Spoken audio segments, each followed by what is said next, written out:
ఏమా ఎక్సైజ్ ఈ అమ్మ చూడండి ఎక్సైజ్ ఈ ఇందులో ఫస్ట్ క్వశ్చన్ చూడండి. ఫస్ట్ క్వశ్చన్ చూడగానే మీకు ఏమైనా గుర్తొస్తుందా? ఏం గుర్తొస్తుంది? రేషియో చాప్టర్లో సమ్స్. ఏంటమ్మా? రేషియోలో వచ్చింది సార్ సమ్. రేషియోలో వచ్చింది కాబట్టి ఆన్సర్ ఏమవుతుంది? 400 400 కమ్మా 500 కదా ఆన్సర్. అర్థమైందా? చూడండి. ఇన్కమ్స్ ఏమని ఇచ్చాడు? 4:5 అన్నాడు. అలాగే ఎక్స్పెండిచర్ ఏమన్నాడు? 7:9 అన్నాడు. కాబట్టి ఎప్పుడు కూడా మీరు మామూలుగా జనరల్ గా నెంబర్ తీసుకుంటే ఇదేమో 4, ఇది 5, ఇదేమో 7, 9. ఎప్పుడు కూడా ఇన్కమ్ కన్నా ఎక్స్పెండిచర్ ఎక్కువ ఉండదు కాబట్టి దీన్ని 2తో మల్టిప్లై చేసుకుంటాను. చేసుకుంటే ఇదేమో 8 వస్తుంది, ఇదేమో 10 వస్తుంది. ఇది యాజ్ ఇట్ ఈస్ గా ఉండిపోతుంది అలాగే. ఇప్పుడు ఈసారి వాడు సేవింగ్ ఎంత చేస్తున్నారని చెప్పి అన్నాడు? సేవింగ్ 50 రూపీస్ చేస్తారన్నాడు. కాబట్టి ఈ ఇన్కమ్ కి ఎక్స్పెండిచర్ కి మధ్య డిఫరెన్స్ సేవింగ్ అవుతుంది కాబట్టి 8 పార్ట్స్ లోంచి 7 పార్ట్ తీసేస్తే 1 పార్ట్ వచ్చి 50 రూపీస్. అంటే 8 పార్ట్స్ వచ్చి ఎంత అవుతుంది? 8 × 50, 10 × 50. అంటే ఇది 400 అవుతుంది, ఇదేమో 500 అవుతుంది. అంటే ఆప్షన్ బి అవుతుంది. ఇది ఆల్రెడీ ఫస్ట్ చాప్టర్ లో చెప్పాం. అది రెండో క్వశ్చన్.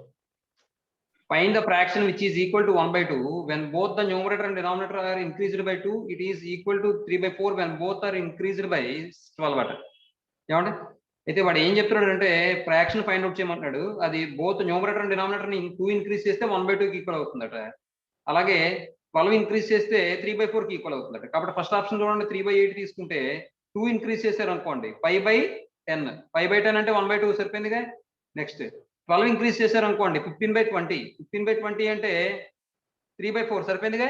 కాబట్టి ఆప్షన్ ఏ అండి. అర్థమైందమ్మా? 3 + 2/8 + 2 equals 5/10. That equals 1/2. Next 12 increase చేస్తే 3 + 12/8 + 12 that equals 5/20. సో 5 కాదు 15/20 అంటే 3/4 అవుతుంది. కాబట్టి ఆప్షన్ ఏ అవుతుంది. తర్వాత థర్డ్ క్వశ్చన్ చూడండి. The age of a person is twice the sum of the ages of his 2 sons. ఇది ఆల్రెడీ మనకి ఎగ్జాంపుల్ వచ్చింది మోడల్. ఇది age of a person. Sir అమ్మా సెకండ్ వన్ క్వశ్చన్ మాకు 3. థర్డ్ క్వశ్చన్ ఏమన్నాడంటే the age of a person is twice the sum of the ages of his 2 Sons అంటాడు. Person యొక్క age అతని యొక్క 2 సన్స్ యొక్క ఏజ్ యొక్క సమ్కి ట్వైస్ ఉంటుందట. కాబట్టి 2 సన్స్ ఏజ్ వచ్చేటప్పటికి ఏదో ఎక్స్ అనేది అనుకోండి. అప్పుడు ఇతని ఏజ్ ఏమవుతుంది? 2x అవుతుందమ్మా. అంతే కదా. Next 5 years ago his age was thrice the sum of their ages. 5 years ago అంటే 5 years ago ఏమవుతుంది? 5 years ago ఇతని ఏజ్ ఏమవుతుంది? 5 years ago 2x - 5 అవుతుంది. ఇది ప్రెసెంట్ ఏజ్ అన్నమాట. వాడు ఏమవుతుంది? ప్రెసెంట్ ఏజ్ కింద తీసుకోవాలి. 5 years ago 2x - 5 అవుతుంది. వీళ్ళ ఏజెస్ ఏమవుతాయి? x - 5 - 5 అవుతుంది. ఎందుకంటే 2 సన్స్ కాబట్టి. ఇప్పుడు ఏమంటున్నాడు? 5 years ago his age was thrice the sum of their ages. His age was thrice the sum of their ages. 5 years ago ఇతని age 3 times of the sum of their ages. వాళ్ళ యొక్క ages యొక్క సమ్కి 3 times ఉంటుందట. అంటే x - 10. అప్పుడు ఇది ఏమని వస్తుందంటే 2x - 5 equals 3x - 30. 3x - 30.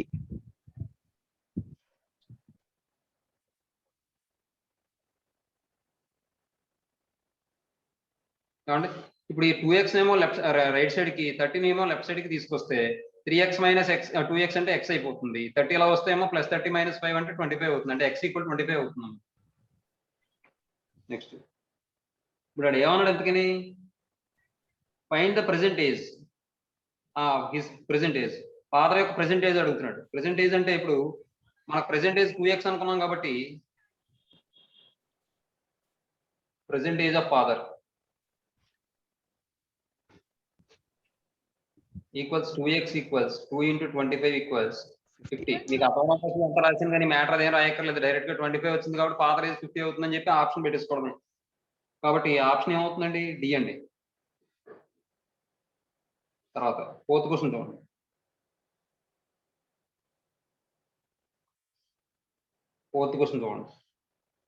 A number between 10 and 100 is 5 times the sum of its digits. If 9 be added to it, the digits are reversed. Find the number. అసలు ముందు 10 కి 100 కి మధ్యలో ఉండే నెంబర్ అంటే అది 2 డిజిట్ నెంబర్ అయి ఉండాలి. నెక్స్ట్ ఇంకేమన్నాడు? సమ్ ఆఫ్ ది డిజిట్స్ 9 అవ్వాలట. ఒకవేళ 9 యాడ్ చేస్తే కనుక ఆ నెంబర్ లోని డిజిట్స్ రివర్స్ అయిపోతాయట. కాబట్టి ఆప్షన్ బట్టి చూద్దాం. చూడండి ఒకసారి. ఫస్ట్ ఆప్షన్ 54 యాడ్ చేస్తే సమ్ ఆఫ్ ది డిజిట్స్ ఏమవుతుంది? 5 + 4 అంటే 9. ఫస్ట్ కండిషన్ సరిపోయింది. ఇప్పుడు 9 యాడ్ చేస్తే ఏమవ్వాలి? ఆ డిజిట్స్ రివర్స్ అవ్వాలి. 54 కి 9 యాడ్ చేస్తే 63 రివర్స్ అవ్వలే కాబట్టి అది కాదు.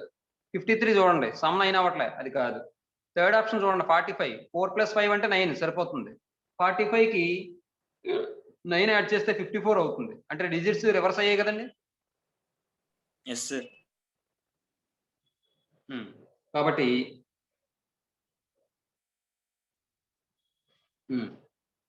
45 తీసుకుంటే 4 + 5 = 9. అలాగే 45 + 9 తీసుకుంటే 54. డిజిట్స్ రివర్స్ అయ్యాయి కాబట్టి ఆప్షన్ సి అవుతుందమ్మా. ఏమా?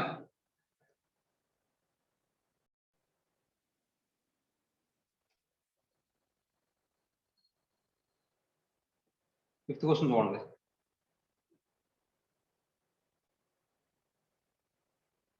The wages of 8 men and 6 boys amount to 33 rupees. 4 men earns 4 rupees 50 paise more than 5 boys. Determine the wages of a man and boy. ఏమండి అక్కడ వాడి బాధ ఏంటంటే 8 men 6 boys యొక్క వేజెస్ యొక్క మొత్తం ఎంత? 33 రూపీస్ అట. అయితే 4 men earn 4 rupees 50 paise more than 5 boys. 4 men ఏం చేస్తున్నారంటే 5 boys సంపాదించే అమౌంట్ కన్నా 4 rupees 50 paise ఎక్కువ సంపాదిస్తున్నారంట. అయితే మ్యాన్ బాయ్ యొక్క వేజెస్ ఏమవుతాయో అడుగుతాడు అనమాట. ఏమండి చూడండి ఒకసారి ఫస్ట్ ఆప్షన్ చూడండి. ఫస్ట్ ఆప్షన్ చూస్తే అంటే ఇక్కడ వాడి క్వశ్చన్ లో మెన్ బాయ్ అన్నాడు కాబట్టి ఫస్ట్ వాడు ఇచ్చింది అమౌంట్ ఎవరికి సంబంధించింది అంటే మ్యాన్ కి సంబంధించిన అమౌంట్, అంటే wages of man, wage of man.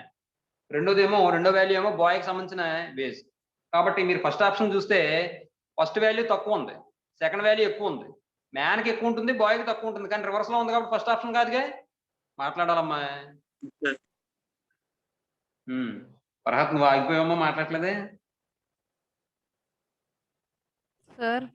మాట్లాడలేదు. సరే మరి చూడమ్మా. కాబట్టి ఫస్ట్ ఆప్షన్ కాదుగా. ఇక్కడ మ్యాన్ కేమో 1 రూపీ 50 పైసా ఇచ్చాడు, బాయ్ కేమో 3 రూపీస్ ఇచ్చాడు. క్వశ్చన్ లో కూడా మీరు అండర్స్టాండ్ చేసుకోవాలి అది ఆర్డర్ ఎలా ఇచ్చాడు అనేది. ఫస్ట్ అక్కడ వాడు మెన్ బాయ్ అన్నాడు కాబట్టి మ్యాన్ గురించి మాట్లాడుతున్నాడు ముందు, కాబట్టి ఫస్ట్ ఆప్షన్ కాదండి. తర్వాత సెకండ్ ఆప్షన్ చూడండి 1 రూపీ 50 పైసా అని ఉంది కదా. ఇప్పుడు మీరు 8 men అంటే 8 × 3 24 ప్లస్ 6 బాయ్స్ 6 × 1.5 రూపీ అంటే 1.5 రూపీలో 1 రూపీ 1 × 6 అంటే 6 రూపీస్. 6 హాఫ్ రూపీ అంటే ఎంత అవుతాయి? 3 రూపీస్. 6 + 3 అంటే 9 రూపీస్. 9 రూపీస్ను 24 రూపీస్ను 33 రూపీస్ సరిపోతుందిగా. Yes sir. తర్వాత ఇంకోటి ఏమన్నాడు? 4 men సంపాదించే అమౌంట్ 5 boys సంపాదించే అమౌంట్ కన్నా 4 రూపీ 50 పైసా ఎక్కువట. కాబట్టి 4 men ఎంత సంపాదిస్తారో ఈ వాల్యూని బట్టి ఫైండ్ అవుట్ చేయండి. 4 3s are 12. అలాగే ఒక బాయ్ 1 రూపీ 50 పైసా సంపాదిస్తే 5 boys ఎంత సంపాదిస్తారు? 7 రూపీ 50 పైసా సంపాదిస్తారు. 12కి 7 రూపీ 50 పైసాకి డిఫరెన్స్ ఎంత? 4 రూపీస్ 50 పైసే కదా. కాబట్టి ఆప్షన్ బి అవుతుందండి. అర్థమైందండి? అదే విషయం. లేదు మాకు ప్రాసెస్ ప్రకారం చేసుకుంటాం అంటే 8 men కాబట్టి 8m + 6b = 33. అలాగే 4 men 4 రూపీ 50 పైసా ఎక్కువ సంపాదిస్తున్నారు కాబట్టి 4m = 5b + 4.5 అని చెప్పి తీసుకుని సింప్లిఫై చేసుకుంటే ఆన్సర్ వచ్చేది. మన ఆప్షన్ బట్టి వెళ్ళిపోదామా? కాబట్టి 8 × 3 + 6 × 1.5 equals 24 + 9 that equals 33. అలాగే 4 boys ఎంత సంపాదిస్తారంటే 4 × 3 అంటే 12. అలాగే మన 5 boys ఎంత సంపాదిస్తారంటే 5 × 1.5. 4 men 5 boys ఈక్వల్స్ 7.5 సబ్ట్రాక్ట్ చేస్తే 4.5 కాబట్టి ఆప్షన్ బి అవుతుంది. ఆప్షన్ బి అవుతుందండి. 6th క్వశ్చన్ చూడండి. A number consisting of 2 digits is 4 times the sum of its digits, and if 27 be added to it, the digits are reversed. The number is అది బాధ అంతా ఏంటంటే ఒక 2 digit number ఉంది. ఆ 2 digit number ఎటువంటి 2 digit number అట, వాటిలోని డిజిట్స్ ని సమ్ చేస్తే వచ్చే వాల్యూ, ఆ నెంబర్ ఏంటంటే ఎటువంటి నెంబర్ అంటే అది వాటిలోని డిజిట్స్ ని సమ్ చేస్తే వచ్చే వాల్యూ కన్నా 4 టైమ్స్ ఉంటుందట. ఏమండి? నెక్స్ట్ అలాగే 27 యాడ్ చేస్తే ఆ నెంబర్ కి డిజిట్స్ రివర్స్ అవుతాయట. అటువంటి నెంబర్ ఏంటి అని అడుగుతున్నాడు. చూడండి ఒకసారి. ఫస్ట్ ఆప్షన్ చూసాం అనుకోండి 63.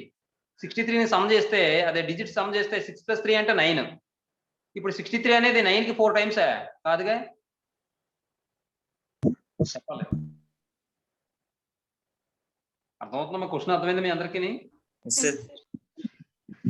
కాబట్టి ఆప్షన్ కాదు. తర్వాత సెకండ్ ఆప్షన్కి వెళ్ళండి. 35.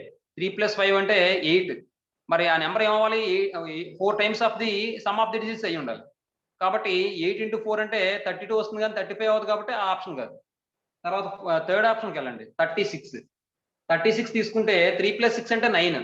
9 × 4 = 36 సరిపోతుందిగా. Yes sir.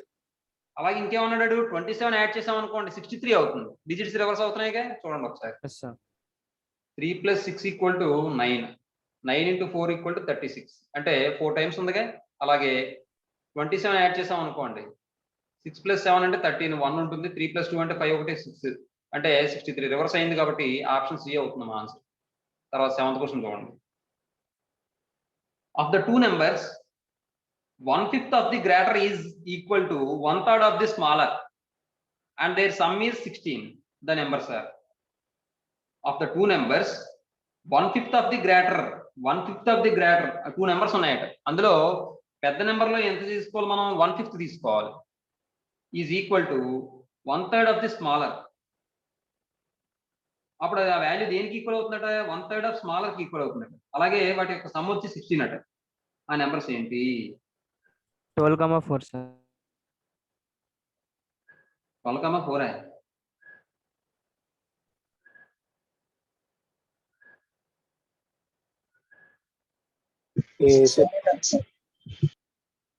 1/5 of the greater is equal to 1/3 of the smaller. 1/5 of the greater 1/3 of the smaller. కాబట్టి చూడండి ఒకసారి. ఫస్ట్ ఆప్షన్ చూస్తే 6, 10 అని ఇచ్చాడు. ఇందులో 1/5 of the greater అంటే ఏమవుతుంది? 10/5 ఈక్వల్ ఎంత? 2.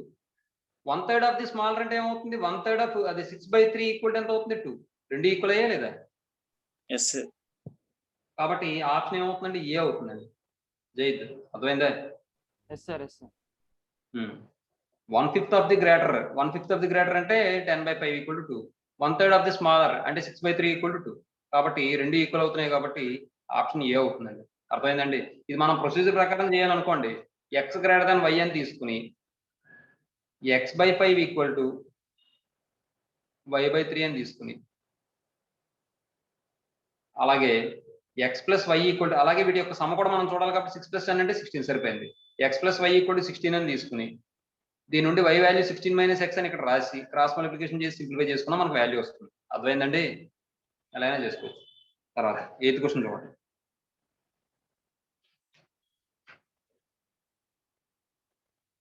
y is older than x by 7 years.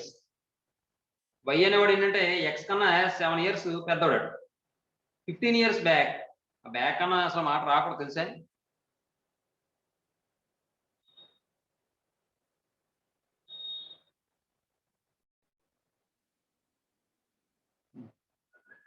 Eighth one చూడండి.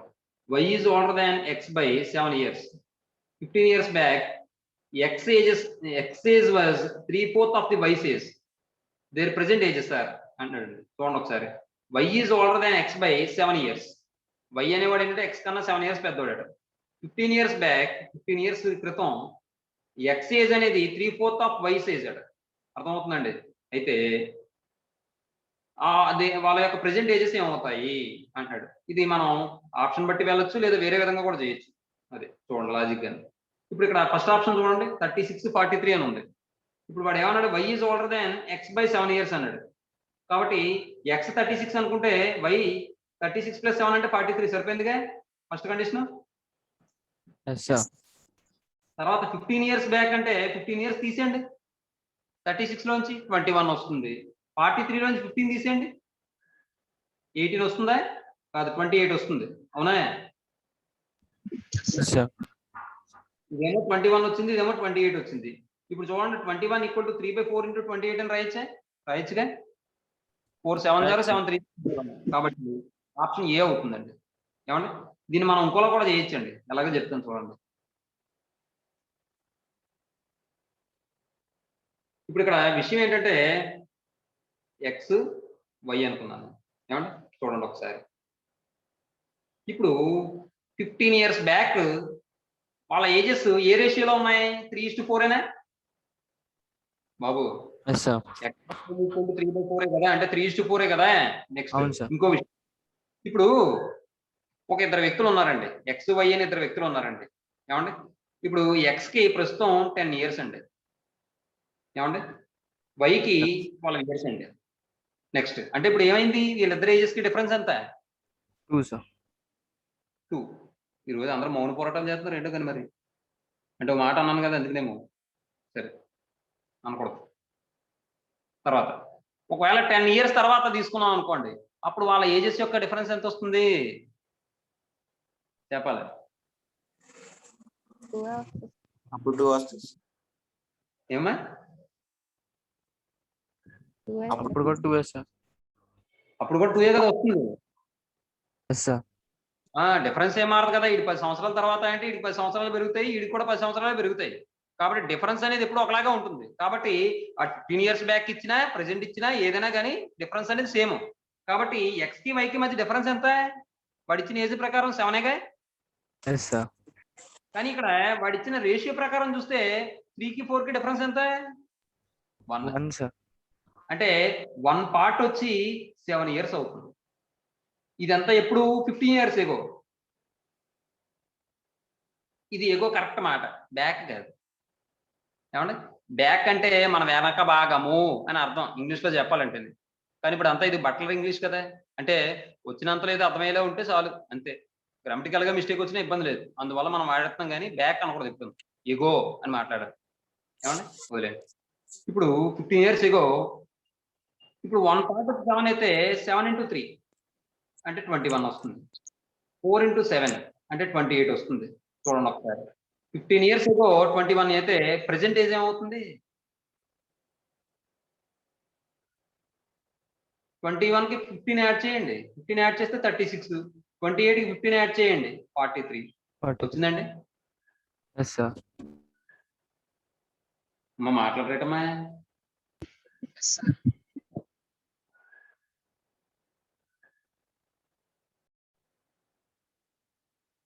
చూడండి ఇదండి విషయం. ఎలాగైనా చేయొచ్చు, లేదా ఆప్షన్ బట్టి కూడా మనం వెళ్ళిపోవచ్చు. కాబట్టి ఆప్షన్ ఏ అవుతుందమ్మా. ఆప్షన్ బట్టి వెరిఫికేషన్ చేసుకుంటే మనం ఎలా చెప్తాం? X equal to 36 y equal to 43 అని ఇచ్చాడు. అంటే ఇప్పుడు వై ఈక్వల్ టు అదే అంటే దీన్ని బట్టి ఏం చెప్పచ్చు? 36 + 7 కదా వై ఈక్వల్ టు. 36 + 7 అంటే ఎక్స్ కన్నా 7 ఎక్కువ వైకి అని చెప్పాం. అలాగే 15 ఇయర్స్ బ్యాక్ అంటే 15 ఇయర్స్ తీసేయాలి. తీసేస్తే